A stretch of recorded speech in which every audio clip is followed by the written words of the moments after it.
Bonjour à tous et bienvenue dans cette nouvelle vidéo horreur.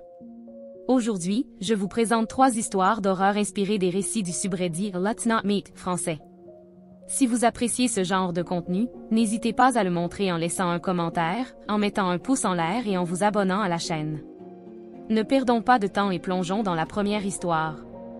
Je m'appelle Comet, pseudonyme. Cette histoire s'est passée en 2021, j'avais 12 ans, c'était pendant les vacances d'octobre, j'étais chez ma grand-mère, elle est séparée de mon grand-père, j'aimais beaucoup aller chez elle, surtout qu'en ce moment j'avais des problèmes au collège, harcèlement. Je devais changer de classe mais mon collège n'a jamais voulu accepter ce mot et on me disait que c'était ma faute si j'avais pas d'amis et que j'étais seule, bref j'étais tendue et être chez ma grand-mère me permettait de me ressourcer, j'y suis restée 6 jours, c'est au 4e jour que tout bascula. Les premiers jours se passèrent très bien, on allait se balader, on jouait à des jeux, dans la maison de ma grand-mère, il n'y avait pas d'étage, elle était grande, je dormais dans ma chambre où j'avais l'habitude de dormir et ma grand-mère dormait dans sa chambre, ma grand-mère est insomniaque donc elle est très souvent réveillée, le 4e jour se passa bien, on est allé à un parc au style japonais.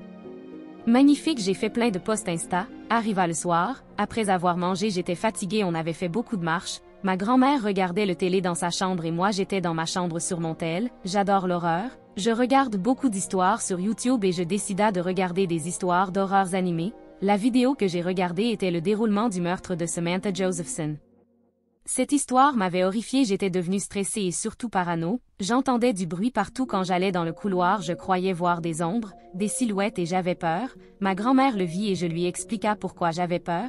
Elle m'a dit que c'était pas malin de regarder des vidéos dans ce genre avant d'aller se coucher et elle me proposa de dormir avec elle sauf que j'avais encore peur, ma grand-mère éteignit la télé et en l'entendant ronfler j'en déduis qu'elle commençait à s'endormir mais moi j'ai pas réussi, le temps passa et soudain une angoisse envahit mon cerveau, est-ce que la porte est fermée à clé? Soudain j'entendis un bruit dans la cuisine, ce n'était pas une porte, ce bruit était long et je me rendis compte que c'était le bruit que la belle vitrée fait quand on la fait coulisser. L'angoisse m'envahit encore plus, je réveille ma grand-mère et je lui raconta ce que j'ai entendu, elle ne me comprit pas, j'étais trop paniquée, elle comprit quand je lui ai dit d'appeler la police, soudain on entendit du bruit, des bruits de pas qui se dirigeaient dans le couloir, je courus vers la porte de la chambre et je la ferme à clé et je me mis derrière, soudain la personne frappa à la porte en criant d'ouvrir la porte et qu'il arrivera à entrer, la police qui était en ligne avec ma grand-mère entendit les cris et les coups et demanda juste l'adresse à ma grand-mère et dit qu'elle reste en ligne, moi terrifiée, j'espérais juste que le verrou tiendrait le coup. Les minutes passèrent et ma grand-mère précisa à la policière de passer par le jardin et la belle vitrée car il y avait juste un petit portail à enjamber, peut-être pour ça que l'intrus est entré si facilement, mais de base la belle vitrée est fermée à clé mais je me souviens que j'étais sortie pour enlever la boue de mes chaussures. Et que j'avais sûrement oublié de la refermer à clé en pensant à ça j'entendis des sirènes de police et la police crier sur l'intrus qui n'avait pas eu le temps de s'enfuir. Là j'ai eu le courage de sortir et devant cette personne ma grand-mère se figea, c'était son voisin de son autre maison qui n'était même pas dans le même département. Elle le connaissait bien et il était au courant que j'étais là puisque ma grand-mère lui en avait parlé avant de venir me chercher chez moi et aller dans son autre maison.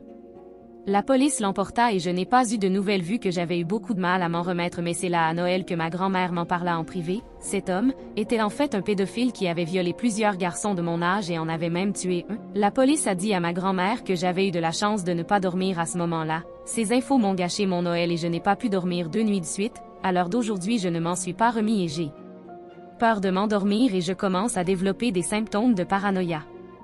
Je ne sais pas si je vais pouvoir m'en remettre.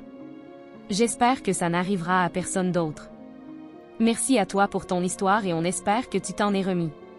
Passons sans transition à la deuxième histoire. Et moi c'est Lise, j'ai 15 ans, je vais vous raconter une histoire qui s'est passée il y a quelques mois. C'était en septembre, ma meilleure amie Clémence et moi avions passé la journée ensemble, nous avions fait les magasins toute la journée, parlé de tout et de rien durant toute l'après-midi, bref une journée assez banale pour des adolescentes de notre âge. Ce soir-là, Clémence avait dormi chez moi. Pour donner le contexte, j'habite en campagne au bord d'une épaisse forêt, il n'y a pas d'éclairage après 20 heures donc après cette heure se promener est assez effrayant, mais Clémence et moi aimons nous faire peur donc nous étions sortis tout de même, c'était une soirée très orageuse, la nuit était très sombre, nous tentions de nous éclairer avec nos flashs mais ce n'était pas parfait. L'ambiance était assez spéciale mais nous avions mis de la musique donc nos craintes ont disparu très vite.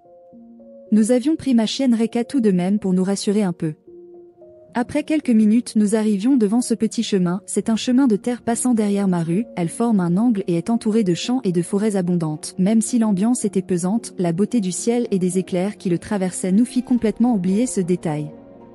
Nous étions restés assises face à la forêt la tête levée vers le ciel, au bout d'un moment le vent froid commença à nous gêner, donc nous avions décidé d'aller au bout du chemin puis de faire demi-tour pour tout de même finir la promenade de ma chienne. Clémence était du côté droit, elle tenait Reka tandis que moi du côté gauche je me chargeais d'éclairer notre chemin. Nous étions presque arrivés au bout de ce chemin mais Reka sursauta face à quelque chose à sa gauche. Elle se fixa net. En tournant la tête je vis à terre une silhouette noire de quelqu'un couché sur le côté, c'était un hybride parfait entre un animal et un humain, je n'arriverai pas à faire le choix, son torse était comme celui d'un humain mais sa position et ses jambes ressemblaient à celles d'un animal. Sa couleur était d'un noir que je n'avais jamais vu auparavant, un noir extrêmement sombre. En me retournant vers Clémence, je me rendis compte qu'elle commençait à courir dans le sens inverse avec Reka. Je m'apprêtais à sortir mon téléphone pour éclairer cette chose à terre mais voyant que j'étais désormais seule je partis en courant également. Ce sentiment que nous avions eu en courant était assez drôle après coup, nous étions en pleurs par choc de ce que l'on venait de voir mais nous rigolions aussi par stress je pense. Cette sensation d'avoir exagéré la situation, mais ça n'est qu'au bout du chemin arrivait au virage que nous nous rendions compte que ça n'était pas un coup de notre imagination. Je me retourna par précaution et ce jour-là je vis quelque chose qui aujourd'hui me glace encore le sang, cette chose debout sur ses deux jambes, les bras le long du corps face à nous à quelques dizaines de mètres seulement.